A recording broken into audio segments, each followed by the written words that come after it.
And then, yeah.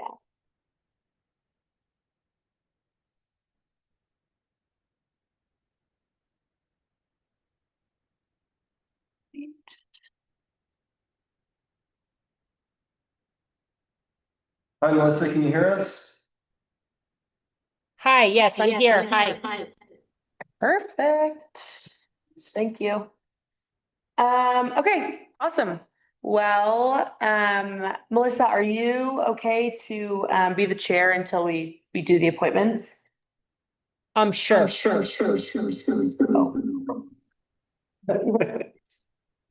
Was that echoing? Yes.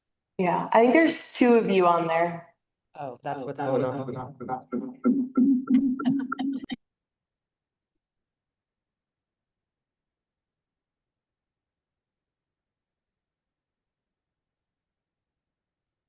Yeah.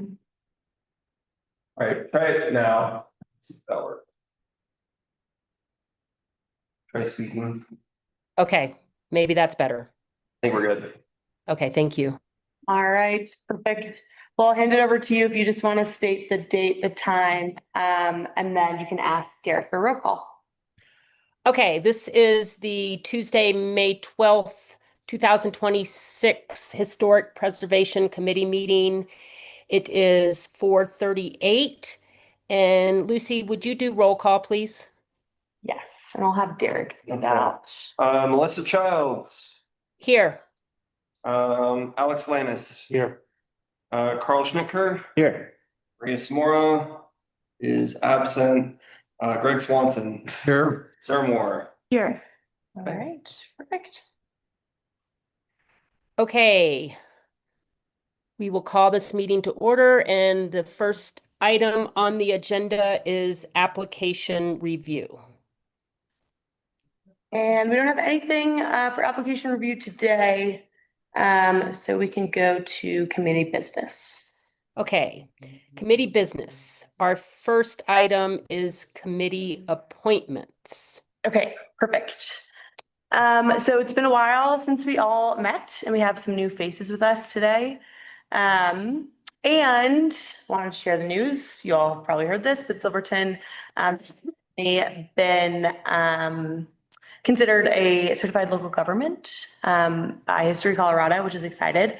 And I just wanted to thank you all for the part that you all played in that, being on this committee and advising in the application process. So as a reminder, the Historic Preservation Committee is a citizen committee. Members are appointed by the board. They serve for terms of 3 years. And the primary responsibility is to review major historic preservation committee applications for new construction, exterior renovations, and demolitions, and to ensure that those projects meet all standards and guidelines and uphold the historic integrity of our historic district, as well as our town's status as a historic landmark district. So this committee is required to meet at least quarterly by the requirements of being a certified local government. And then as needed to review applications that come up and to complete other duties as necessary. So with the addition of new members and as our bylaws state, each May we meet to appoint our chair and our vice chair to the committee. So that's what we're doing today. We are missing Maria, so I'll let you guys discuss if you want to move forward with appointments today or if you want to wait for Maria. I talked to her on the phone and she did not request that we wait for her, but if you wanted to, we could. But the primary responsibilities of the chair is to run the meetings, go through the agenda, make sure everyone has an opportunity to speak, and that everyone's following procedure, and to run meetings effectively and efficiently. And the vice chair's really only responsibility is to act as the chair when they are absent. So with that, I'll hand it over to you all to discuss. And I guess first question is, do you want to wait for Maria or not? And again, she did not request that we wait, so I think it would be okay if you want to move forward now. Or if you do want to move forward now, then if anyone wants to step up to be the chair or the vice chair, Melissa is our current vice chair. So yeah, I'll hand it over to you guys. Thanks, Lucy. I'll jump in and just say, I would be interested in retaining my position as the vice chair if there's anybody that would be interested in being the chair.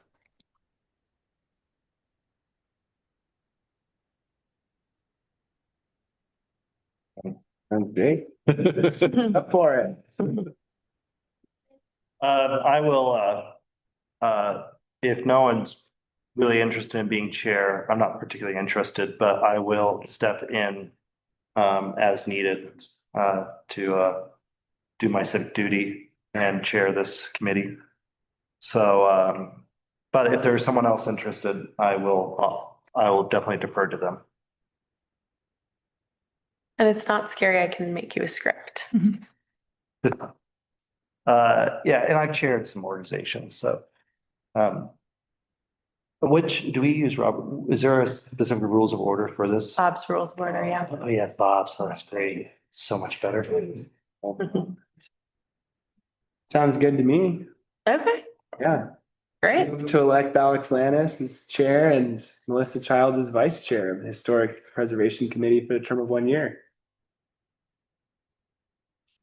I can second that. All right. Chair yet, so you have to call.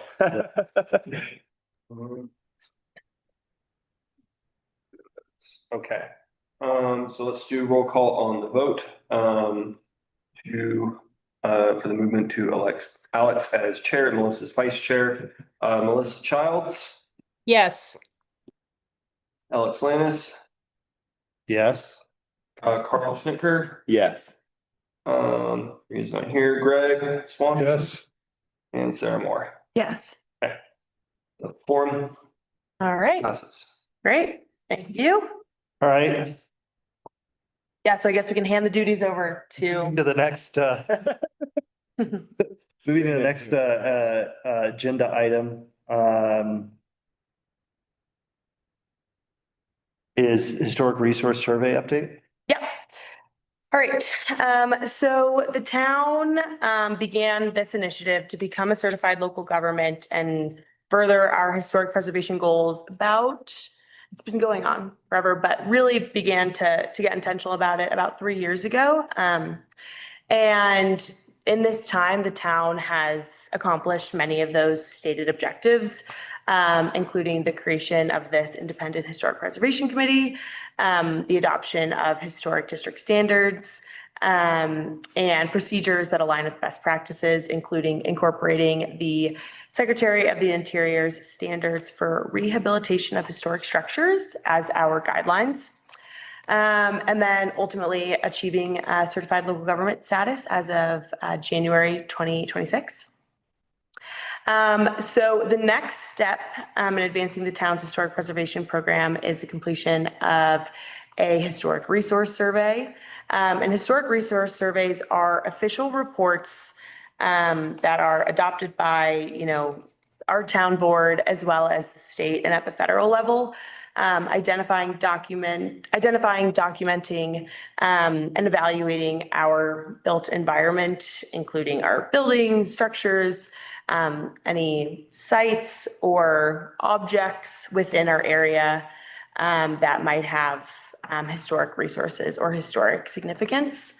And then we can use this to evaluate whether structures contribute to our historic integrity or are non-contributing, identifying contributing features and better defining and establishing Silverton's unique architectural styles and features. And then we can use all this information to help with planning processes and review processes by kind of defining those features. And then other benefits are, once those structures are identified as contributing, those property owners can, join the National Register if they would like to. That is completely voluntary, and access additional funding. So one, this is a requirement of being a CLG. And two, this has benefits to the community. And so staff has started exploring how to make this happen. So we've been working with the State Historic Preservation Office, or the SHPO, which oversees CLG programs, and the State Historic Fund, which have funding opportunities for these projects. And they have advised staff to begin with a survey plan that would kind of ensure that there's additional community engagement done really early in the process, help identify some historical resources, since Silverton is lacking some of the official documents that identify our historic resources, and then better plan on how the survey will be approached.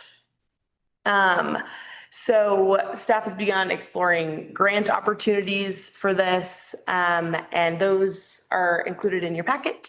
And we do have a few cost estimates on a survey plan, and so we are just actively working with the SHPO to go after those grant applications as they come up. Kind of the big one is that there's a survey plan grant, which only requires 10% match. But that has lost all of its funding. So we are working to identify other funding opportunities. So this is just really an informational update, but I just wanted to let you know that that's what staff's working on, and that that's one of our priorities right now. Lucy, can you tell me how the survey would affect this committee? The committee.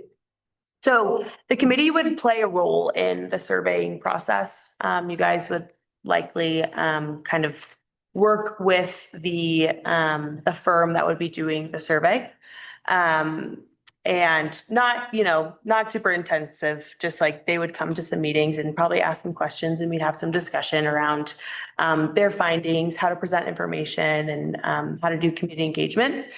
And then once that report is done, then really staff in this committee could work to amend any design standards as needed, and then could implement those design standards in the review of our applications. I'd say that's probably how it would impact the committee. That would those design standards go through us and then be approved by the Board of Trustees, or vice versa? Yep, that's right. By this committee first, would take the first look at that and provide any recommendations to the board.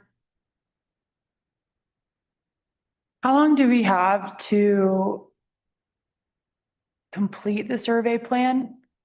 There's not a required timeline, and I think the fact that we are working on getting it funded kind of puts us in compliance in a way. The State Historic Preservation Office hasn't voiced any concerns that we don't have one done yet. So there's not an exact timeline. I would like to get it done in the next 3 to 5 years. I think that that's reasonable. But it doesn't, at this point, not having one doesn't jeopardize our CLG status. And then do you know if SHF or State Historical Fund allows you to match grants with other State Historical Fund grants? So if there's like 2 grant opportunities they're offering, can we apply for both, similar to DOLA? Yeah, that's a good question. I don't know the answer to that. Okay. I'll look into that.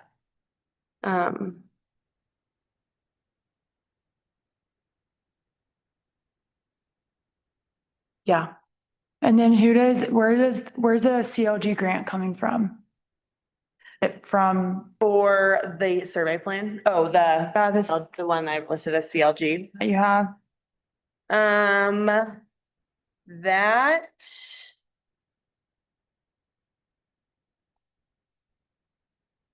I believe that's also coming from the State Historical Fund. Okay. But it's just called the CLG grant. Okay. So I think that it's coming from the State Historical Fund. Okay. Yeah. And then the one above it is the one that's specifically for survey plans, and they outline like the scope of work and the criteria you have to meet. Yeah. And that's the one that's lost its funding.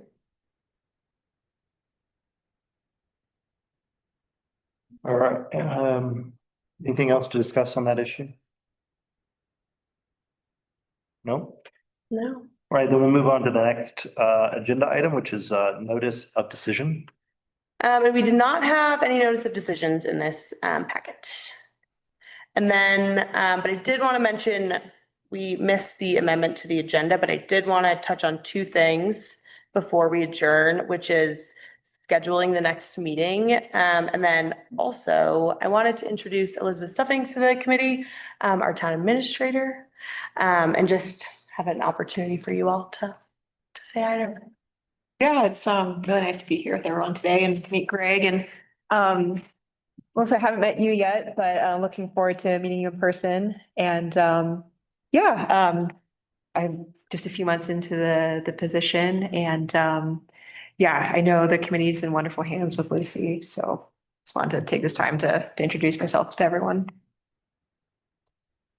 Thank you. Wonderful meeting you again. Yes. I know. Before we move to, so yeah, you said, Lucy, you wanted to schedule the next meeting. Yes. And do you have a preference for that? So typically this committee meets on the second Tuesday of the month. But I will be out of town the second Tuesday of the month. I will be out of the country, so I will not be able to zoom in or run the meeting.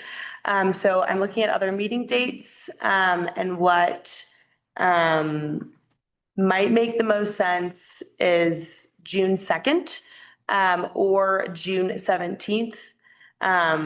June 2nd would expedite the review. We do have an application. That's why I'm looking to schedule this. June 2nd would expedite that application review, which staff has the capacity for, so we could totally do that. June 17th would allow if there is an additional, application that might be submitted in the next week or so to get on the agenda in June.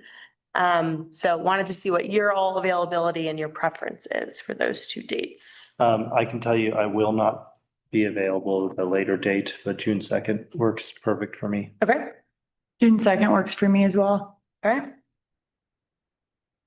Yeah, Yep, not to the 17th, yes, to June 2nd. okay, cool. Greg, did that work for you? I have no idea, but I'll check.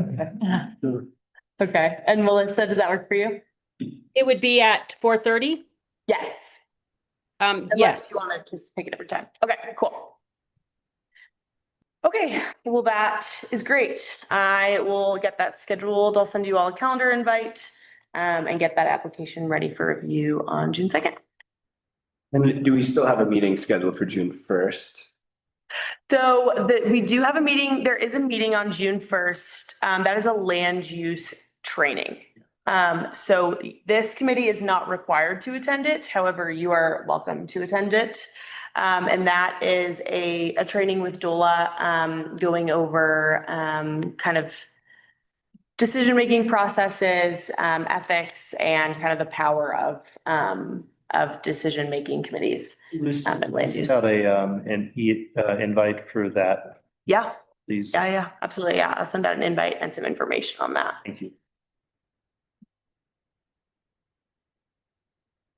And that is at 5:30 on June 1st. Thanks. Lucy, was there anything else you needed to add to the agenda? That's it. Real quick, I think was our last meeting in December. Was it in December? I thought it was before that, but yeah. It's been a while. Well, I know I missed one in December, I think, Yeah. because I was out of the country as well. And I don't know, I didn't get any minutes to that meeting, so I don't know what occurred in it, but I assume we appointed new people.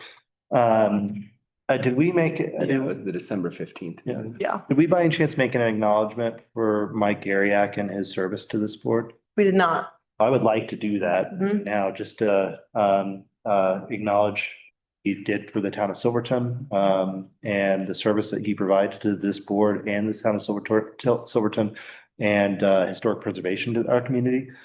And that he will be dearly missed by this board and our community. Thank you. Thanks for that. Thank you. Is there any comment? Would anyone from this board like to make a comment before we go into public comment and then adjourn? All right. Well, then, going to public comment, but it doesn't look like, is there any members of the public? Nope, we are clear on the Zoom and I don't seem to be. Well, with no members of the public present, we will just move to adjourn and then we'll be back here on June 2nd. All right. All right. Sounds great. Thank you, everybody. Thanks. Great. Thanks, Melissa. Bye, Susie. Thank you guys for being here.